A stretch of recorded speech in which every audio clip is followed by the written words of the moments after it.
ఫోర్స్గా లేదు, సిచ్యువేషన్గా ఉంది. నువ్వు అనుకున్నా రాదమ్మ తను దిగదు, దిగుతాగా నేను ఎందుకు రాదు అని రామచిలకమ్మ అది సెలెక్ట్ చేయటం. అండ్ నాకు ఓన్లీ ప్రాబ్లం ఏమైందంటే అది అసలు సూపర్ డూపర్ హిట్. మీరేమన్నా అసలు ఆ గ్రేస్ఫుల్గా చేయటం ఇది ఎక్కడ ఇప్పుడు నేను అలా కరెక్ట్గా చేయాలి. నేను చెప్తున్నాను, హుక్ స్టెప్ బాగుంది, బాగా చేసాం.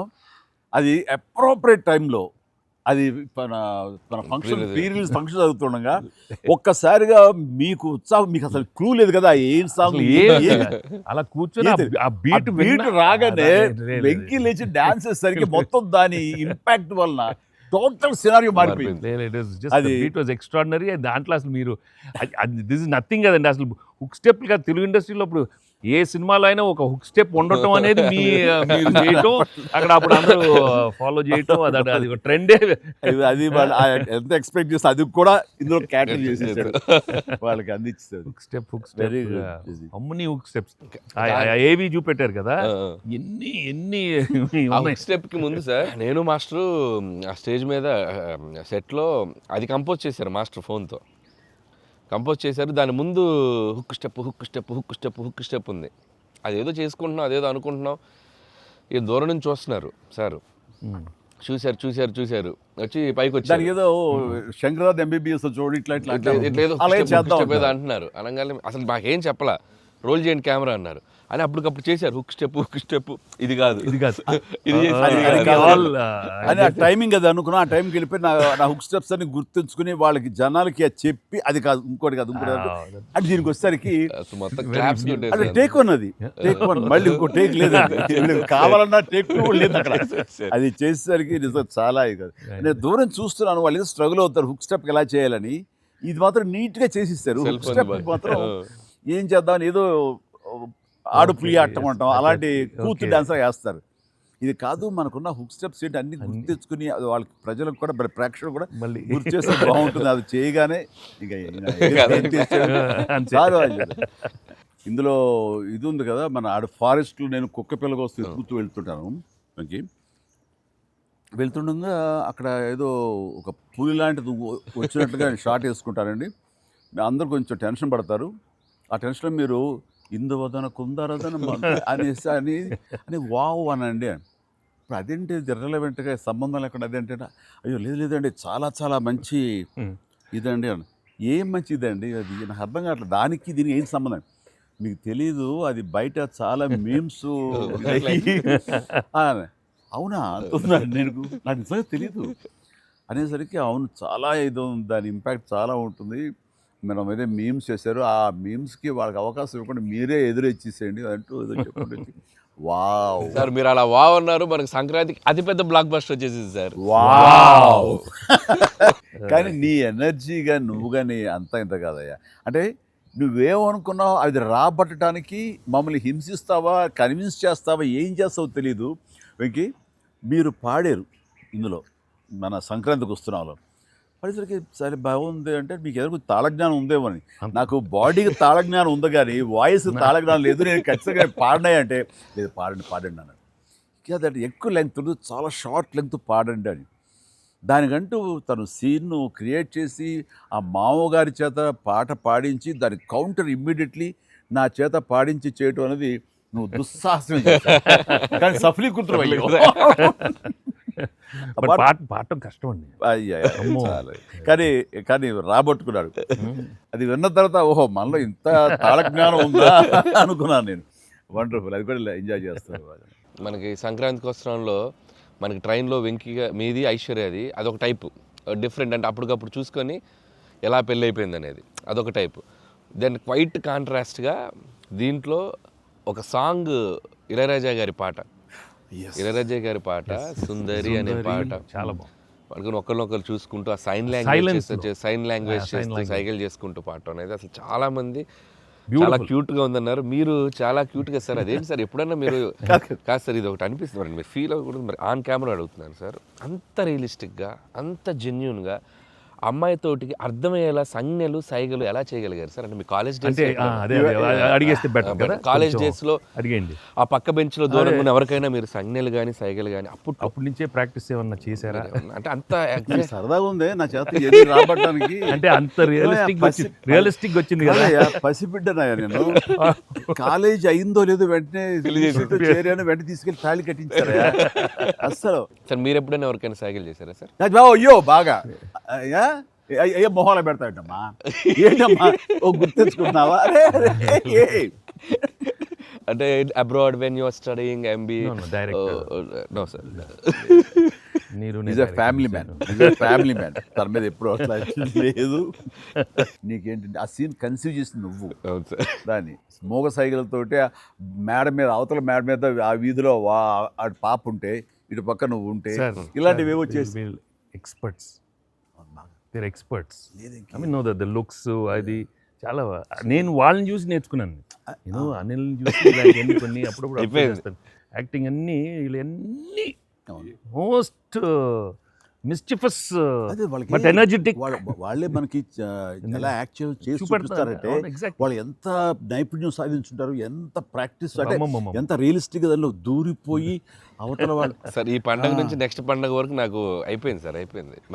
మంచి కంటెంట్ సార్. ఖచ్చితంగా మీ ఎక్స్పీరియన్స్, మీ ఇది హావభావాలని మా చేత చేయించారు. అంటే ఉందనుకొని ఫీల్ అయ్యి రాస్తాం సార్. ఉందిలే చెప్పమ్మా. అంటే ఇప్పుడు మనం కెమెరాలు ఆపేశాక మీరు టిఫిన్స్ పెడతారు కదా, అప్పుడు సార్ మీరు కన్నడలో నాన్ మదువే హాల్ మాదిరే అని చెప్పి వార్నింగ్ ఇస్తారు. బ్రెత్లెస్ వార్నింగ్ ఇచ్చాక మీరు క్యాబ్ వెళ్తే అర్థం కాక వెంటనే క్యాథరిన్ సార్ బంబాటుగా ఏదో అయింది అని ఇద్దరు కన్నడలో మాట్లాడుకుంటే మధ్యలో ఈయన వచ్చి సార్ వచ్చి అలా అర్థం కాకుండా అటు ఇటు తిరిగి చూస్తారు. సూపర్ చేసి సెల్ఫీ తీసుకుంటారు సార్. అమ్మాయి మీతో సెల్ఫీ తీసుకున్నాక ఆయన వెళ్ళిపోమంటే చాలా ఇన్నోసెంట్గా, ఆయన కింద పనిచేసే అమ్మాయి పక్క వెళ్ళిపోతాడు. ఇన్నోసెంట్గా పక్క వెళ్ళిపోయి మీరు వెళ్ళిపోయాక అమ్మాయి కిచకిచ ఆడినప్పుడు మీరు వచ్చి చెప్తారు సార్. అసలు ఆ సెల్ఫీ గురించి ఆయన తీసుకున్నాక మీరు అదే నాతో కూడా తీసుకోమని అడగటం అంటే జనరల్ హ్యూమన్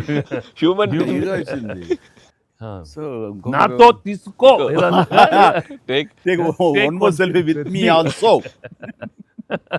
కుళ్ళు వచ్చేసి నాకు. అది బిజినెస్ మ్యాన్ అంటే ఎలా ఉంటుంది, పొట్ట వేసుకుని చాలా ఇదిగా ఉంటుంది. దిగుతాడు చూడు అని బాడీ లాంగ్వేజ్. ఇంకోటి ఇంట్లో కూర్చుందా మనం వేరే ఇదేంటమ్మా నువ్వేంటి మరి అమ్మాయి అప్పుడు నీకు వదిలేసి వెళ్ళిపోయావు అంటే నాకు ఇది మొదటి పిల్ల అనుకున్నావా, నాకు ఆల్రెడీ అయిపోయిందిగా. అండ్ ఈ సినిమా సక్సెస్ అయిన తర్వాత సార్ నాకు ఠాగూర్ సినిమా గుర్తొచ్చింది సార్. ఠాగూర్ సినిమాలో మీరు అరెస్ట్ అయినప్పుడు మొత్తం మీరు ఏసీఎఫ్ ఒక బ్రాంచ్ పెడితే దాంట్లో ఉన్న మీ దగ్గర పనిచేసే వాళ్ళందరూ రోడ్ల మీదకి వచ్చేసి మిగులు ఇచ్చేస్తారు కదా. ఈ సినిమా సక్సెస్ అయిన తర్వాత మీ ఫ్యాన్స్ అందరు సార్ ఎక్కడెక్కడ డీప్ రూట్స్ ఉన్న వాళ్ళందరూ బయటకు వచ్చేస్తారు. బయటకు వచ్చేసారు, థియేటర్స్కి వచ్చారు, మిమ్మల్ని మీ ఫోటోలు ముద్దులు ఎట్టుకున్నారు, సెలబ్రేట్ చేసుకున్నారు. And it's a very very very big gift. ప్రేక్షకులు సినిమాని చూసే ప్రేక్షకులకి ఎంత గిఫ్టో మిమ్మల్ని పర్సనల్గా అడ్మైర్ చేసే మీ ఫ్యాన్స్ అందరికీ ఇది మాత్రం మిమ్మల్ని సెలబ్రేట్ చేసుకుంటున్నారు సార్. అదొకటి నేను అబ్జర్వ్ చేశాను. అవకాశం ఇచ్చింది నువ్వే అనిల్. ఎందుకంటే నీకు చిన్నప్పటి నుంచి నీకున్న డాన్సింగ్ మీద ఇంట్రెస్ట్ తోటి నా సినిమాలు చూస్తూ ఆ సినిమాల్లో ఆ డాన్స్లు ప్రాక్టీస్ చేస్తూ ఒక ఇష్టం ఏర్పరచుకున్నావు. అండ్ ఎలాగా ప్రజెంట్ చేసే ఇష్టపడతారు అనేది తరోగా ఆ మాస్ పల్స్ తెలిసిన వాడు నువ్వు. సో నాతో సినిమా చేస్తున్నావు అనగానే ఏమేమి అందులో మనకి పొందుపరిస్తే బాగుంటాయన్నది ఐ థింక్ నువ్వు నీ హ్యాట్స్ ఆఫ్.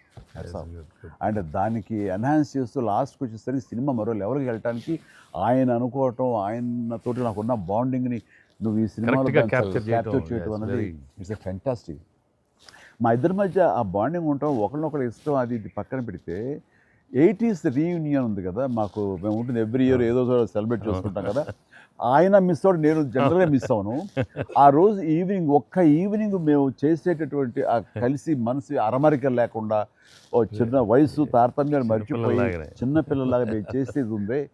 అది మా బాండింగ్ని day by day, year after year strength చేసుకుంటూ వచ్చింది. దానికి అవుట్కమ్ ఇదిగో ఇప్పుడు ప్రేక్షకులు కూడా ఈ సినిమాలో ఈ ఎపిసోడ్ ద్వారా చూశారు, మా ఇద్దరు ఎపిసోడ్ ద్వారా. అట్లాగా నేను ఏమంటానంటే ఈ ఈ ఈ సినిమా ఇండస్ట్రీ చిన్న ఫ్యామిలీ. ఈ చిన్న ఫ్యామిలీలో మన మధ్య పొరపచ్చలు, మన మధ్య మిస్అండర్స్టాండింగ్లు, ఈగోలు ఇవేమి లేకుండా ఒక్కసారి మనసుని ఓపెన్ చేసి అందరం నటీనటులు కానీ, అందరి హీరోలు కానీ, హీరోయిన్లు కానీ మనంతా ఒక ఫ్యామిలీ అనే విధంగా మనం అనుకుని ఏదో ఒక అకేషన్, ఏదో విధంగా మనం కలిసి ఒకళ్ళ మనసు ఒకళ్ళు అర్థం చేసుకునేలా బిహేవ్ చేస్తే దాని ఇంపాక్ట్ సినిమా మీద పడుతుంది, సినిమాలో కనబడుతుంది. తద్వారా దాని ప్రభావం మన ఫ్యాన్స్ మధ్య కూడా ఏర్పడుతుంది. అందరి మధ్య ఒక సుహృద్భావ వాతావరణం ఏర్పడుతుంది. అది గుడ్ రిజల్ట్ని తీసుకొస్తుంది. ఇట్లా చూడండి, ఆ మీమ్స్ అనో లేకపోతే ఇవన్నో ఒకళ్ళొకళ్ళు ద్వేషించేలాగా లేకుండా హాయిగా ఉంటుంది.